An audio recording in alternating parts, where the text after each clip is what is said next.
Hello everyone, welcome back to the next video. In this video I will show you how to do gesture recognition in React Native's new architecture on live camera preview for Android using Camera X and MediaPipe. So let's get started. So first let me show you guys the output. So I'll just mirror my device. So here is my device and I'll just show some thumbs.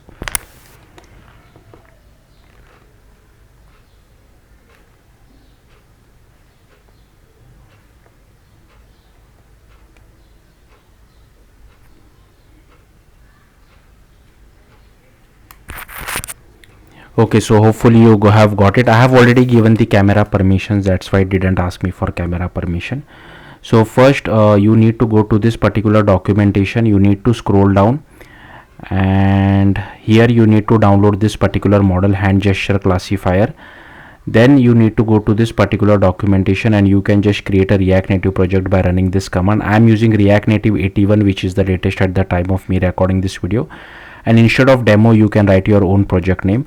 Now here in this particular documentation they have given us the example of web view. So wherever you see web view, I have replaced it with my camera. Now instead of my camera you can write it whatever you feel like, but if you are doing this for the very first time, it's better you follow what I'm doing because that name will be used in lot other places as well. So we'll just scroll down and here first we need to create this specs file, and inside that TypeScript file specs folder, sorry. So here you can see I have created a specs folder and inside that I have created this TypeScript file, and instead of web view I have named it as my camera. Now this let me quickly open my terminal. Now this native component name is also very important. If you don't write that particular name, React Native won't be able to find your file while doing code generation. So I'll just cd to my React Native project. So this is my React Native project, right? I'll clear everything out. Now inside this particular file I have copy pasted everything from the documentation. So if you see over here, I have removed these types as well as this prop and this callback because we don't have anything like that. And instead of custom web view I have written it as custom my camera. So that's it. Then you need to go to package.json over here and I'll just scroll down, and then you need to copy paste this particular bit of code and just paste it over here. Now again, instead of web view I have written my camera over here, and RCT my camera over here. Then you just need to run install all the dependencies using npm install. I have already done that. Then just scroll down and here then you need to run this command. So I'll just copy this and paste it over here. So first it's cd to your Android project and then run the code generation command.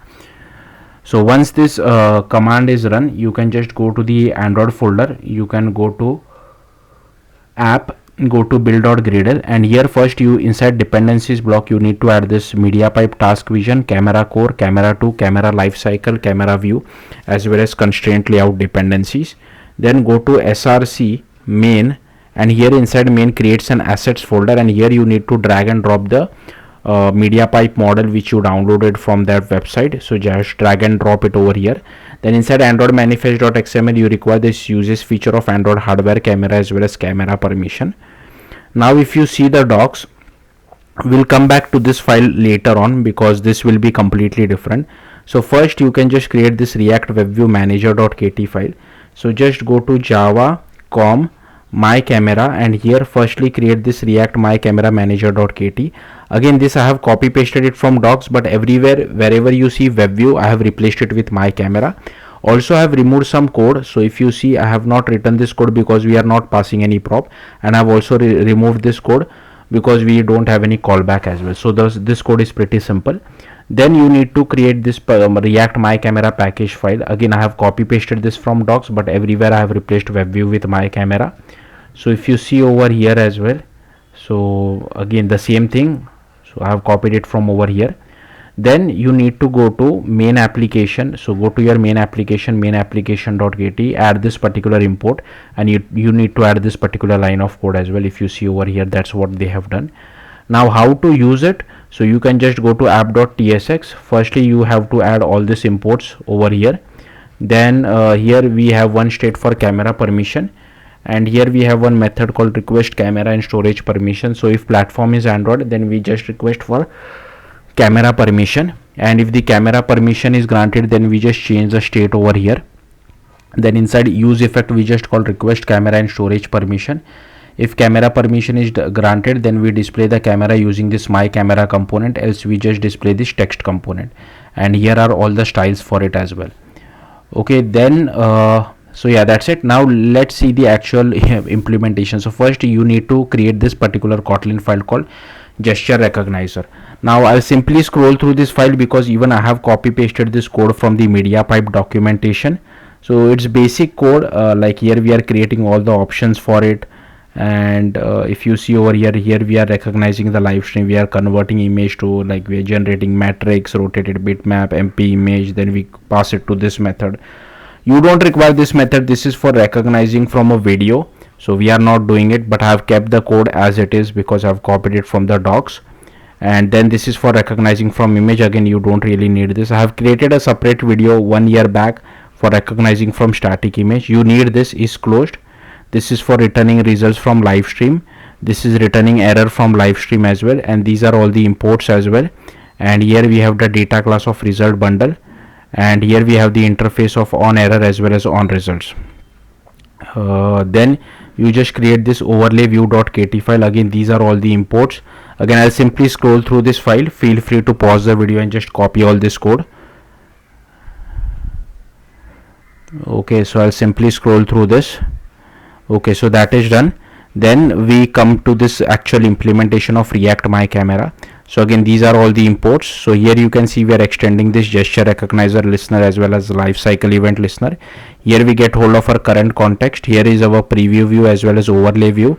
Here is our background executor. Then here is our image analyzer, preview, camera, camera provider as well as camera facing. This is the gesture recognizer helper, and these are all the default values for it. Here we get hold of our current activity, then we add a listener. Here is our constraint set for constraint layout.